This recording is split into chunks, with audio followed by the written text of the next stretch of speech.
يفضلوا يا رب كده ممددين يتمنوا الموت وما يلاقوهوش. آمين يا رب العالمين. آمين يا رب.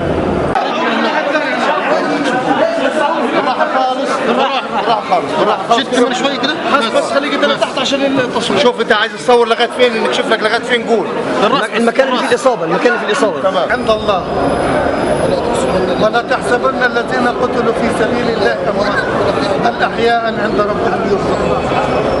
الحمد لله ان ابني من الشهداء.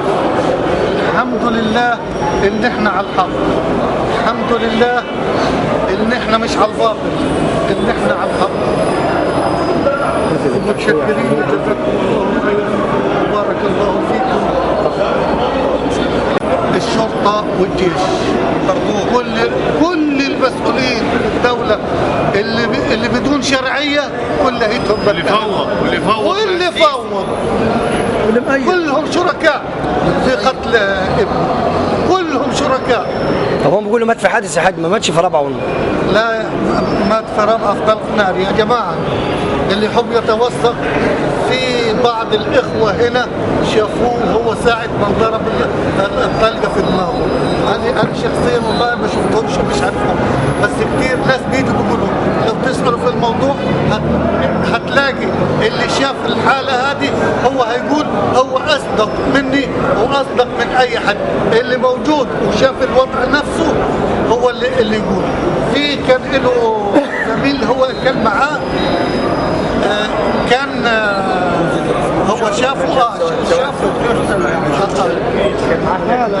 هو تقريبا والله اعلم اخذ طلق ناري، وبعد ما اخذ الطلق الناري وقع.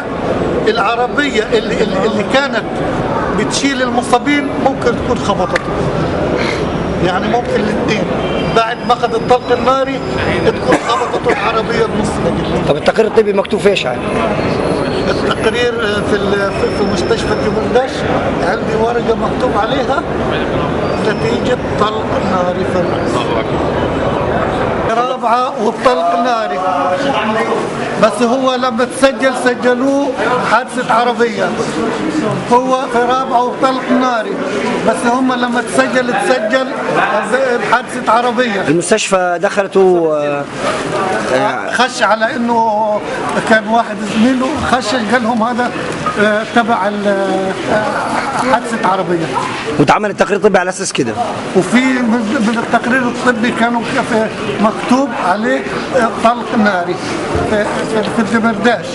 من ضمن الورقة موجودة عندي في البيت. وهو كان معتصم في رابعة العدوية. كان معتصم في رابعة وعيط في رابعة العدوية. الإصابة كانت وين في الطلق الناري؟ في دماغه من هنا لهنا في الرأس. كسر في الجمجمة، 4 كسور في الجمجمة. 4 كسور في الجمجمة. وفي تقصير من المستشفى وفي إهمال جامد من المستشفى. بعد العملية الأول قلعوه من العناية المركزة الأوض العادية مع الحرارة مع الابتاء أدت إلى تلوث في الجرح وعمل صديد، ومن بعده عملت العملية وهو في النازل. تتهم مين بقتله؟ اتهم وزير الداخلية واتهم السيسي واتهم كل اللي بأيدوه. كل اللي بأيدوه. حسبي الله ونعم الوكيل. حسبي الله ونعم الوكيل.